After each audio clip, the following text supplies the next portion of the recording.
Delhi liquor scam కేసులో నిందితురాలిగా ఉన్న MLC కవితకు సుప్రీంకోర్టు బెయిల్ మంజూరు చేసింది. ఆమె దాఖలు చేసిన బెయిల్ పిటిషన్పై జస్టిస్ బిహార్ గవాయ్, జస్టిస్ విశ్వనాథన్తో కూడిన ధర్మాసనం విచారణ చేపట్టింది. కవిత తరపున సీనియర్ న్యాయవాది ముకుల్ రోహత్కి, ఈడీ తరపున ఏఎస్జీ వాదనలు వినిపించారు. ఇరువైపులా వాదనలు విన్న ధర్మాసనం కవితకు బెయిల్ మంజూరు చేసింది. బీఆర్ఎస్ ఎమ్మెల్సీ కవితను ఎన్ఫోర్స్మెంట్ డైరెక్టరేట్ ఈ ఏడాది మార్చి 15న అరెస్టు చేసిన సంగతి తెలిసిందే.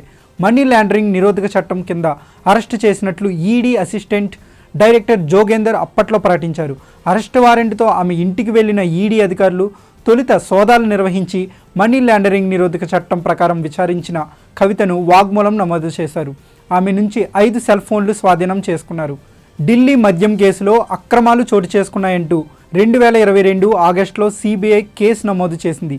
ఇదే కేసులో హైదరాబాద్కు చెందిన మద్యం వ్యాపారి అరుణ్ రామచంద్ర పిల్లై వాగ్మూలాన్ని సేకరించిన అనంతరం కవితకు నోటీసులు జారీ చేసింది. మరోవైపు ఢిల్లీ మద్యం టెండర్ల వ్యవహారంలో సౌత్ లాబీ తరపున కోట్ల రూపాయలు చేతులు మారాయనే కోణంలో ఈడీ ఇన్వెస్టిగేషన్ ప్రారంభించింది. అరుణ్ రామచంద్ర పిల్లై రిమాండ్ నివేదికలో అతడిని కవిత బినామీగా పేర్కొంది.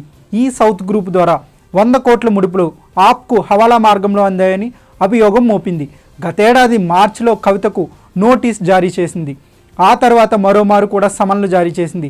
అవి మహిళలకు ఉన్న హక్కులను ఉల్లంఘించేలా ఉన్నందున వాటిని కొట్టేయాలని ఆమె గత ఏడాది మార్చి 15న సుప్రీంకోర్టును ఆశ్రయించి అప్పట్లో ఉపశమనం పొందారు. సరిగ్గా ఈ ఏడాది అదే రోజు ఆమెను ఈడీ అరెస్టు చేసింది.